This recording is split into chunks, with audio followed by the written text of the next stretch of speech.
કોટેશ્વર। હવે ધંધુકાની તસવીરો જોવી છે। રતનપુરમાં અંતિમ યાત્રા એ અગ્નિ પરીક્ષા સમાન બની છે।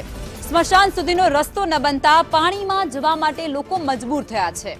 રતનપુર ગામમાં આઝાદીના દાયકાઓ બાદ પણ રસ્તો નથી બન્યો। ગામમાં નથી સ્મશાન કે નથી પાકા રસ્તા। તંત્રની ઘોર બેદરકારીથી લોકો ખૂબ પરેશાન છે।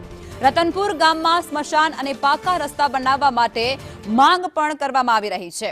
જવાબદાર અધિકારીઓ અને લોકપ્રતિનિધિ એ ક્યારે જાગશે તે સૌથી મોટો સવાલ છે, કારણ કે છેલ્લા ઘણા વર્ષોથી દાયકાઓ વીતી ચૂક્યા છે। આ વિસ્તાર એ વિકાસને ઝંખી રહ્યો છે।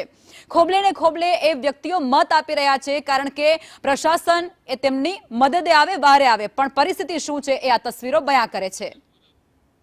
સંવાદદાતા દદન અમારી સાથે જોડાઈ ચૂક્યા છે।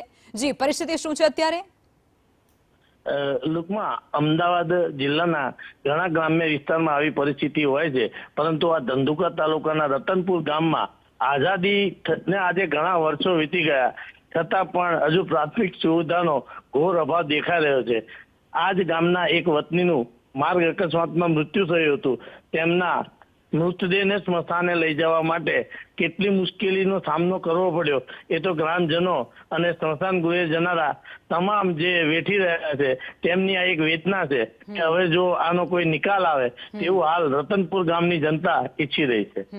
દદન, જીવતા તો લોકો પ્રશાસનની નિષ્ક્રિયતાનો ભોગ બની રહ્યા છે, અઢળક એવી સમસ્યાઓનો સામનો કરી રહ્યા છે, હેરાનગતિ ભોગવી રહ્યા છે, પરંતુ મર્યા પછી પણ એમને અનેક તકલીફોનો સામનો કરવો પડી રહ્યો છે। એમના સગા સંબંધીઓને તકલીફો વેઠવાનો વારો આવ્યો છે।